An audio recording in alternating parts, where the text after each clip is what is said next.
Hello, high vibe humans, and welcome to another awakened and empowered interview series coming to you from my channel. So I'm excited because today I'm interviewing Abigail. She is a holistic marketing coach, and she focuses specifically on helping high vibe humans who are into holistic health, in the holistic health field, yoga, any sort of health practitioner, get into marketing their business, because sometimes that can be a struggle. I know it was for me. So I'm just going to invite her in here. This is an interview series to celebrate Women's History Month.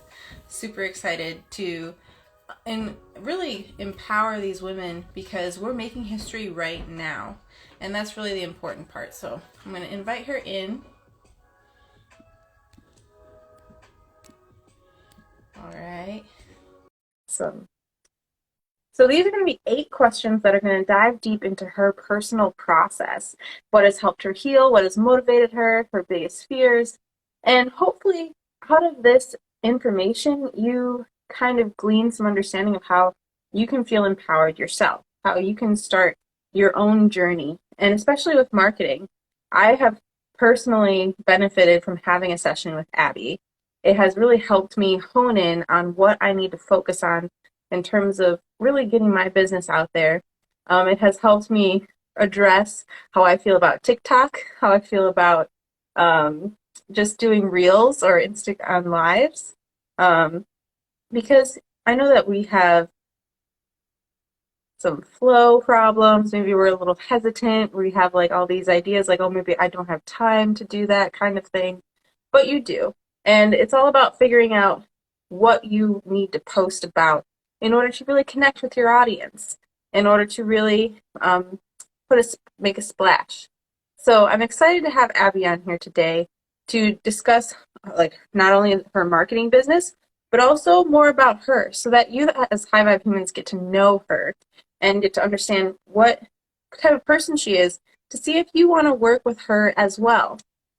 So again, this is going to be 8 questions in the spirit of celebrating Women's History Month. And we're diving into these other female content creators. And it's all about women supporting women, right? The idea that we're out here making content and making history at the same time. And I want to celebrate that. That's something to be celebrated, especially when we have a lot of dark things going on in the world right now. It's really important to celebrate the positive things. So let's see here. There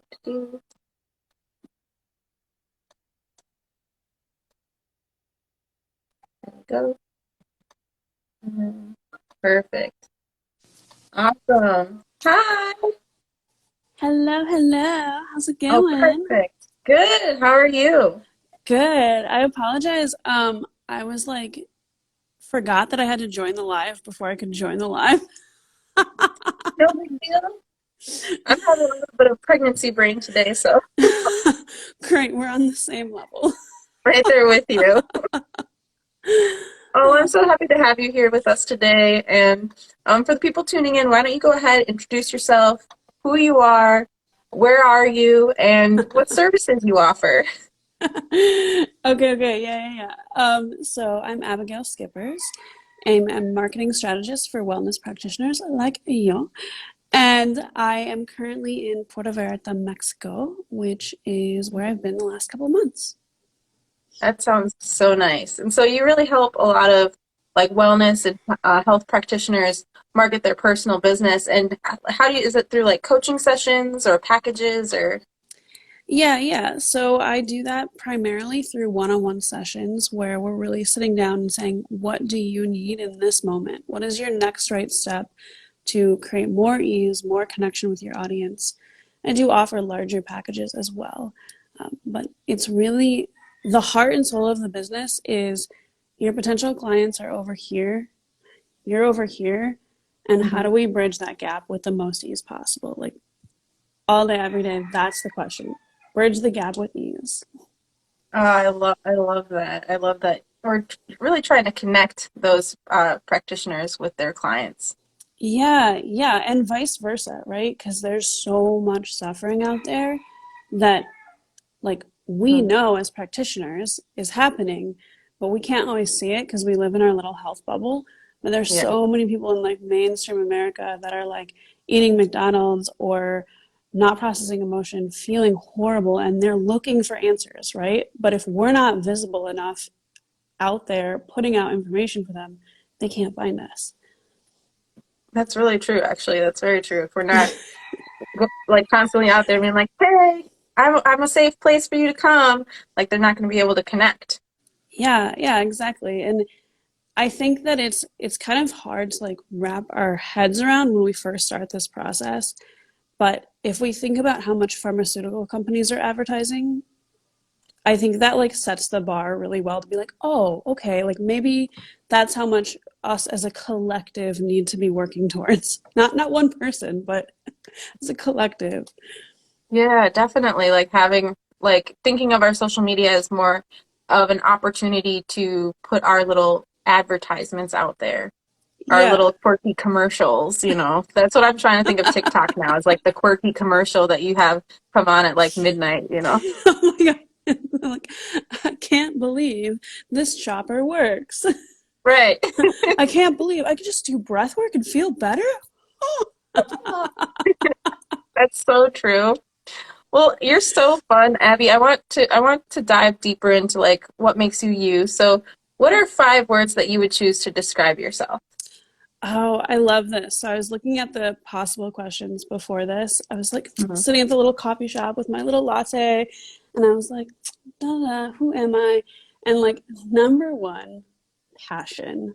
Like, that Mhm. is the DNA, both in the positive and the negative, right? Like, when I was younger and didn't have as much steering of my passion, it was a little bit more wild child. And I would say now my passion is very well managed and directed towards making the world a better place, loving on great humans. That's not 5 words. Let me give you 5 words. Passion, Playful, like, passionate, loving, fun. And people always tell me I'm peaceful, which I think is funny because I don't really feel peaceful, but like other people get that from me. yeah, definitely. You are very fun and very playful, but when I'm in a session with you, I you have this like sense of calm that is really easy to connect with. Like it doesn't feel rushed. It doesn't really feel Mm, um like super high energy or agitated. Like it does feel really peaceful to be in your presence and to mm, work with you. thank you. That's Yeah. such a high compliment, especially for marketing, which can be like such a huge stress point for people. Hmm. Yeah. Definitely, because there's lots of to think about in marketing yourself and lots of, I think, self-imposed deadlines that we make for ourselves. Mm-hmm. Mm-hmm. And I can see how you use playfulness in your marketing strategy and how you encourage your clients to be more playful with their marketing. Yeah. Yeah. It's again this thing of like as an industry, our work is really serious. It's really important. We're Hmm. having people like bring up, difficult emotions and experiences, or even if it's somebody not working in emotion, but they're working with food, like, or whatever it is, like, it's big, right? And so then we think marketing needs to be like serious too. But Curious. it actually needs to be the antidote. We actually need to be um, the way I talk about it with my clients, I like think about what is the end result that your client is coming to you for, and like that's the feeling you want in your marketing: the playfulness, the freedom, the ease, the vitality, right? Like Ah, hmm. that's what we want to feel in the marketing to them. Yeah, that's very true. You want them to kind of get a sense of what they're going for. Like personally, I'm trying to market like counseling, right? And trying to market like this mental health coaching. And I think about being serious and being like, are you suffering from depression? Well, I have something for you. Use my 12-step program. When in reality, I could just make a simple video, just kind of dancing and vibing and seeing and like helping the person understand what it would look like to release and step out of their depression. Hell yes. And it's that's not to say like there's not room for this really beautiful, like heart to heart moment when we've Mhm. built trust with the following and we're looking them dead in the eye and we're like, hey, I feel your pain. I hear you. This is like, if you want to get out of it, this is the path, right? Like, there's nothing like that power. But if we don't first build trust and show them that we can take them where they want to go, that power heart to heart moment is going to mean nothing. They're not going to be able to connect with it. Yeah. Yeah, yeah. They're going to be like, why should I care? Hmm. Which is like, Definitely. because I can help you. Yeah. Like I have all of these knowledges and smarts. I can help. Hell yeah. So, who would you say is your mentor? Because I know you mentor a lot of people, but like, who would you say is your mentor? I love my mentor. I'm so excited for this question.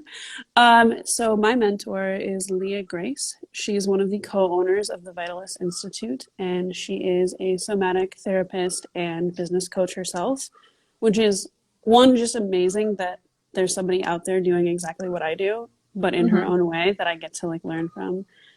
But two, she is just a good 10 to 15 years down the path from me. So like I can go to her with the thing that feels impossible, and she's like, "Oh yeah, I handled that 10 years ago, and here's how I did it." Like, and I am just such a fan of all of her work. She's dramatically changed my like yes, my business. Yes, I've made like literal tens of thousands of dollars more because of her support, which is great. Like we love that. Money is necessary to feel safe, right? Like Hmm. let's fucking be real. We all need money. Can I swear on here? Yes. uh, but so she's helped me make a lot of money, which is great. But the actual thing that like keeps me, I see her every single week. The thing that keeps me very, very committed to that relationship is that my quality of life is higher. Oh, wow. So through this Yeah. relationship with your mentor, like she's helping you really uncover, like work through, would be a better way of saying that, work through some of these issues because she's been through them before, but Mm-hmm. your quality of life is better because of this relationship. Yeah. Yeah. Hmm. And that's the measurement for any mentor I work with, because she's certainly not my first mentor. Hmm. But it's also the gauge of like whether or not I feel I'm doing good enough as a coach. Like, are my clients making more money? Is their quality of life better? Hmm. Because in the first couple of years of my business, I thought only about number one: are they making more money?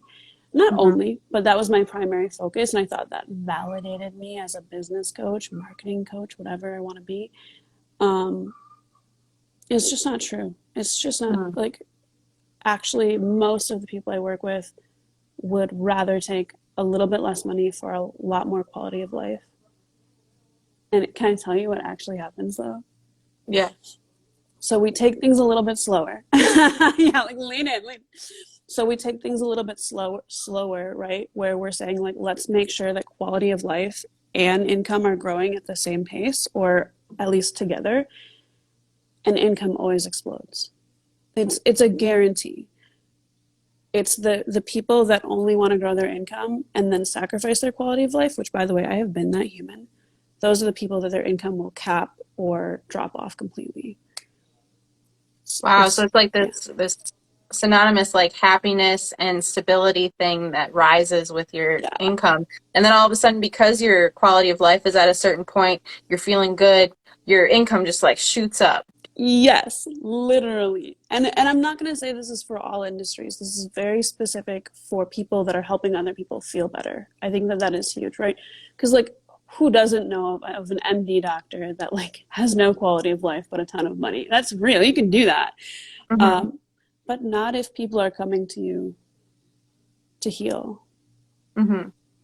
It's probably because like I can see how if you're a healer or some sort of health practitioner, you're working on yourself and your quality of life is better and people see that and they're attracted to that. Like you were saying before, you want to show them what they can get out of it because we're showing them this is what it looks like to be like at a certain place in our healing. Yeah. Yeah, a Hmm. lot of people don't even know like what it looks like to be healthy. They haven't seen it. They've seen, if you think about the average, let's say American, because both of our audiences are mostly in the US, right? Right. I think I have a couple people on here right now from Europe, but the average American is getting visions of exhaustion and burnout from their teachers as a kid, right? Their parents weren't emotionally healthy. They're taught the standard American diet, which is super not effective. And then they're watching sitcoms and TV shows that are unhealthy dynamics. Right? They Mhm. literally need us to show them. Lead It's by example. yeah, it's like you can't run after something that you haven't ever, I mean you can, but it's infinitely easier to create a version of health if you've seen it in action. That that makes a lot of sense because I know that I'm personally attracted to people. Like, I even became attracted to your marketing business because you were putting out those like good vibes and like showing how happy you were. And I was like, I want a piece of that, you know? Right? And that's exactly like what I hope happens. And then as soon as we have that conversation of like, hey, like show people that you have the end result, I want to caveat it by saying like you do not need to be high vibe all the time. You don't need to be perfect. You don't have to be done with your mental health journey. Yesterday, I was Hmm. meeting with my mentor, fucking weeping. There I go, swearing again. Sorry. Um, I'm weeping, just like so raw in my emotions, in my feelings, right? Going through doing the work. And an hour after that session, I was live training my people, right? And Wow. like both can coexist. You can, and in fact, they have to. Can I rant on this real quick? Sure, go ahead. Cool, cool. So people think like the lowest vibration when they start to like try to manifest a better business and like alignment in their business and alignment in their marketing, they think, okay, I got to be high vibe and feel really good. Um, but the lowest vibration is not grief, it's not sadness, it's not anger, it's resistance. Mhm. The lowest vibration is resistance. So what a lot of people do, they say, okay, I'm going to build this wellness business. I'm going to help people heal. So I have to be perfect. I cannot have any unhealth or any bad days. And then they just shove all of those fears that naturally come up when you start a business or do any growth, they shove them down, they shove them away, they shove away the anxieties, and that they put all of their energy into shoving that stuff down. Their vibration gets way lower, if you want to say it like that. They become Mhm. stagnant and sad and tired and not magnetic. And as soon as they say, and I've like literally experienced this myself many times, I've done it and I've helped a lot of people through it. But as soon as they say, oh, I'm actually going to address the feeling, um, I'm actually going to allow myself to feel sad and I'm going to show up for my people, the clients roll in. I'm thinking I have a client right now who like messaged me maybe 30 minutes ago and was like, another person just booked an explore call. And a week, right? Another, I think she's at like 2, 3 for like pretty a decently sized package in the last Mhm. week. And in our session last week, she was just like, these are all my fears. This is what I'm really afraid of. And I'm just being open about it. And I'm just honoring it. And now, like, what the fuck do I do about it? That's all it That's takes. amazing. Yeah. I've definitely been in that space though, where especially in 2018, I graduated with my master's degree, and I felt like I had to be perfect to start my business. I felt like all right, I'm a counselor now, like I'm going to do this mental health coaching, and I need to show people that I'm together and that I am a rock that they can rely on. But in reality, I was kind of shoving all those things down. So then when I didn't feel good, I didn't show up in my social media. I didn't show up. Mm, Like obviously I did the clients that I had, but I wasn't showing up at all or even discussing how I was feeling online, which I felt like people can sense that. They can sense that something's going on. Something they don't, yeah. and then they don't know what it is. So then they become suspicious, and then they're like, "Well, I don't understand. Like, I don't understand you." And so I feel like, Mm, the other day I posted about like people pleasing, and I posted a little bit about just like releasing some of that guilt of not making everybody happy. And I got a lot of positive response from that. And I'm especially now getting like private messages from people mm, relating to those experiences. And I feel like how what you said, people will connect with that, and it makes you more real. yeah. And it like definitely it feels lighter to just talk about it too, personally. Like I don't feel like I'm hiding things anymore. Yeah, right? Like, how shitty does that feel to just be like, okay, I have to be perfect. I can't actually be who I really am. Oh. And like you said, it's not very relatable anyway. So, No, definitely. Well, this is a great segue because the next question that I have for you is, would you mind sharing a difficult experience that you had or an experience you had with a difficult person and how you dealt with it? yeah, totally. Um, so this has been, I would say, this was like the big learning for me of 2021, or at least like the first half of 2021. Like the major thing that I was figuring out and learning is what I'm going to describe to you right now. And it has legitimately made my life so much easier, so much more freeing, and like less triggering, right? I just have Mhm. less stressors all the time. And so what, so let me take you all the way back to like 25-year-old Abigail, 6 years ago. I'm a little yoga teacher. I'm living my best life. I'm not a little yoga teacher. I'm new to yoga teaching, but I'm doing it full time at this point or somewhere around there. Very proud of what I'm doing, working for a really great company, very into it. But the leadership and I of that company did not see eye to eye. Mhm. And the way that the conflicts were handled were not healthy or respectful. And I'm going to say, like, definitely was not all their fault. Like, let's be real. Like, let's be real, right? Like, I told you I'm passionate. Um, Taking ownership for your behavior too. yeah, right. Like I'm not here to like drag anybody's name in the mud, for sure. And so we repeatedly had this conflict, and eventually I realized that the only way to stop this conflict was to leave the company. Like rather than me staying and trying to get them to be a certain way, I needed to have the courage to say, okay, if you want to be this way, but I want to be over here, I'm going to go over here on my own. And like, I've already invited you, I've already shown you the path. You don't want it. Like, I respect you enough to leave you over here and go take this path myself. And so that leaving happened, I think, in like 2018. But I didn't actually get that that's something you have to do in all of your relationships until like last summer, where I was like, oh, I cannot force anybody to be anyway. Literally, when somebody makes me feel bad, I put distance. Yeah. And once I got like, oh, that's a principle of life. Oh, baby, everything is easier. But the big thing, I guess, like the takeaway there is that just I thought I was going to work at that company my whole life. I thought teaching yoga was my path forever. I thought that was all I ever wanted to do. And I was going to force myself into that box to make it work. And when I finally stopped forcing myself into that box and stopped fighting people to be different than what they were, I was able to step into a whole bigger dream that I didn't even have yet, which is what I live now, which I'm a digital nomad. I have my own company. I don't have to work a lot of hours.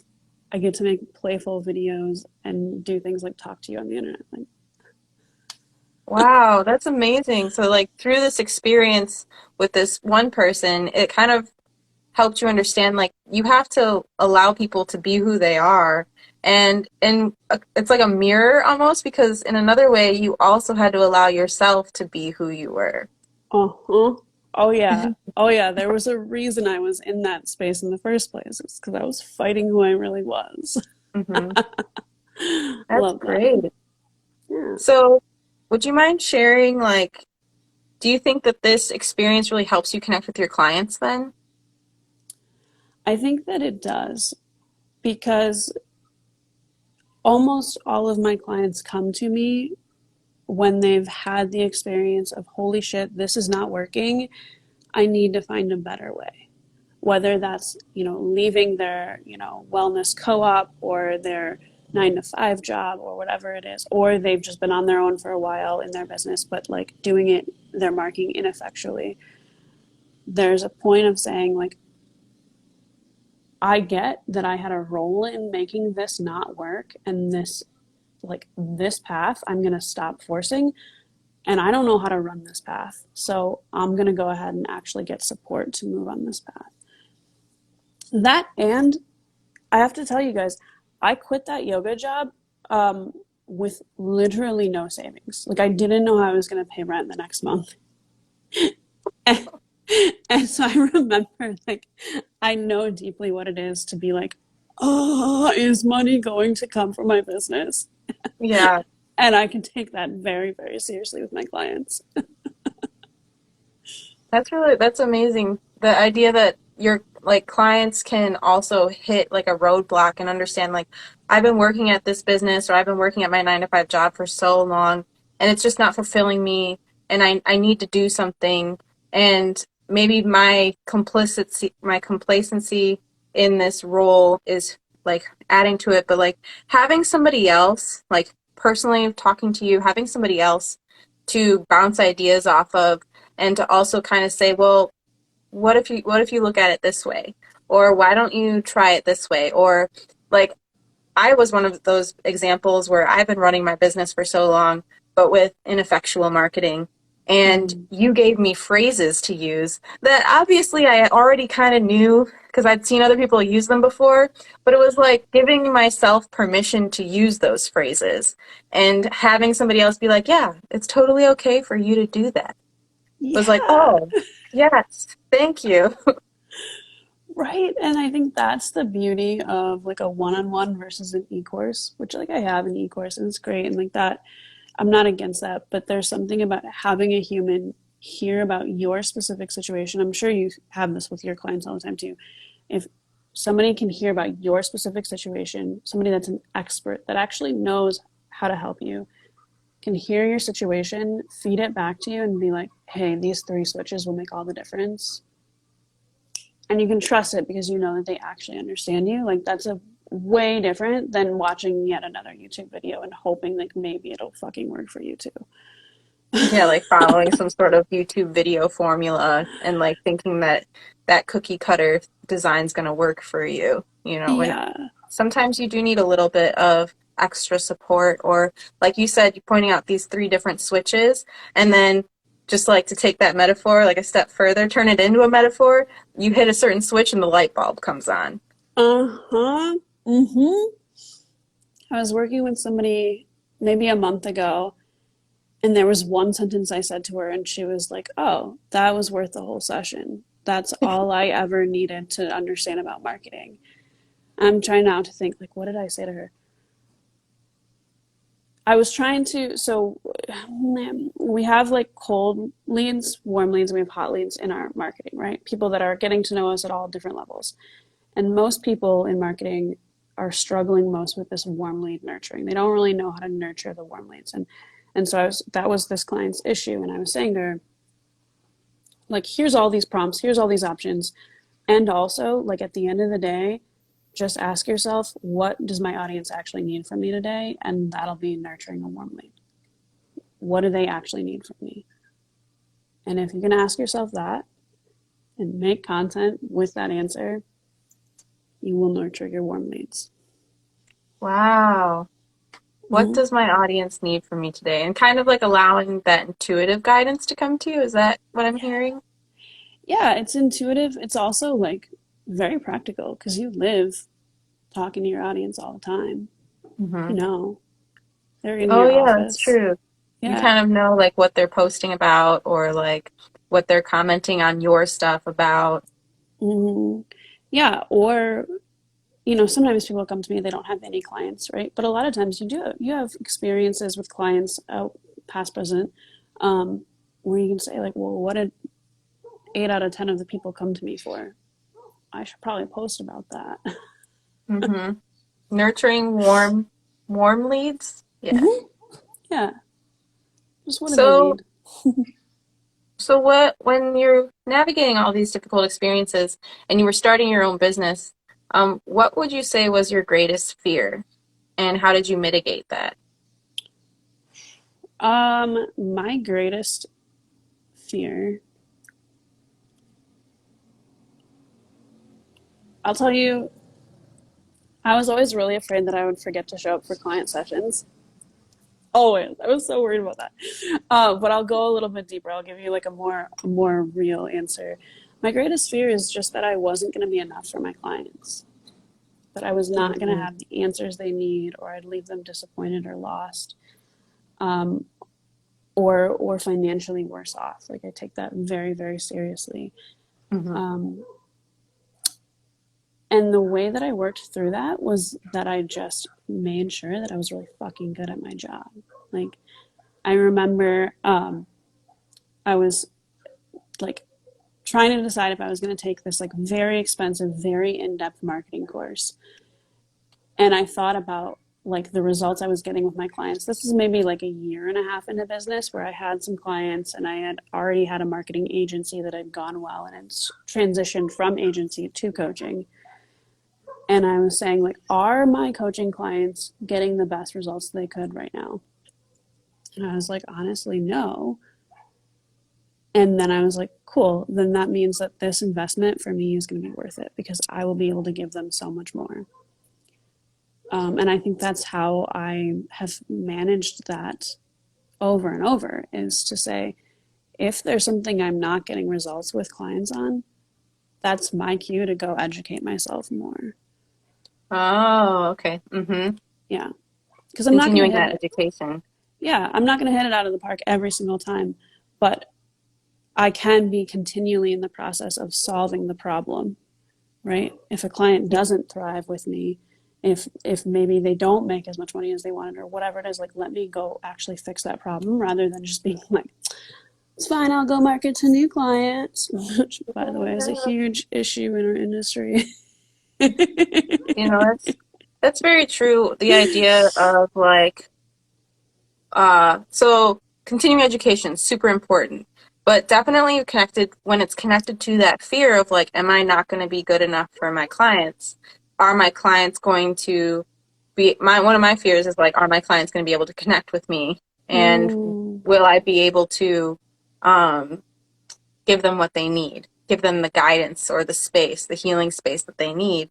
And mm, one way that I help do that as well is by continuing to research, reread my materials, make sure that I have all that information still fresh in my mind mm, so that I can serve the next person or in the next session show up. totally. I love Hmm. that. I think that's huge. And I think it's for me, it's less about continuing education. I mean, that's like the answer, but like I think the biggest thing is like, am I willing to see where I'm not actually doing the best that I could be and address it, Hmm. Hmm. right? Because a lot of us we grow up in this idea of like school or 9 to 5 jobs where our boss is going to correct our mistakes, so we don't have to look at them. Somebody else will for us, and Oh, and now we have to do it ourselves. Oh, and by the way, our income is on the line. That's a big deal. But as long as I'm courageous enough to do that, I'm always going to be better and better for my clients. so as you're growing, as you're getting better and better with your clients, where do you see yourself in 5 years?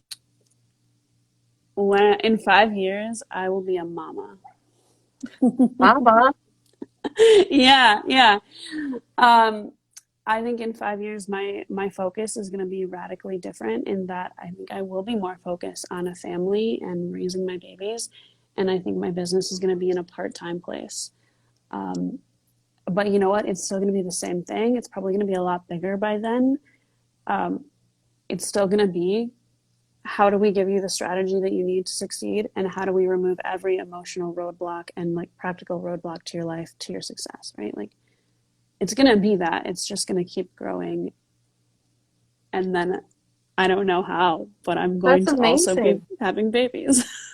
Well, Probably I like, love that openness to seeing your future like that. yeah. Well, and I personally believe that every year I'm in business, business gets easier, right? Because I get better at it and I am able to farm out more things, whatever, whatever. So, like, why can't it grow at the same time that I also raise a family? Right. Yeah. Grows with your family. Yeah. A little bit relevant for you too, huh? Yeah, this is a little relevant. Yep, rubbing my baby belly right here. So, Mm-mm-mm. what do you think is the key to your success then? I love that this is like kind of the last question because I think it is my ability to focus on what the next right thing is and to be all in Mm-hmm. on it, tampered with, because like that's not enough, right? If you just focus on the next right thing and you're like, oh, I'm gonna have 10K months, right? Like we've all seen those marketing pros that are like 10K months, 10K months, and they can teach you how to focus, right? But if you don't tamper that focus with allowing your soul to actually flow through and allowing those, we're women. Oh, some weeks we have energy, some weeks we need to cry a little bit more. If when we can balance focus with flow, that that to me is like why I still have a business, why it works, why people want to work with me. So you stay in that flow state and then you feel out like what you're focusing on in that moment. And that, like kind of like how earlier you talked about Mm-hmm. acknowledging your emotions and like letting that be a part of your workflow as well instead of trying to stuff it aside and maybe be a little bit more logical minded, like allowing those emotions to come into your state. So the flow and being able to focus. I think, like, yes, but it's a little bit inverted.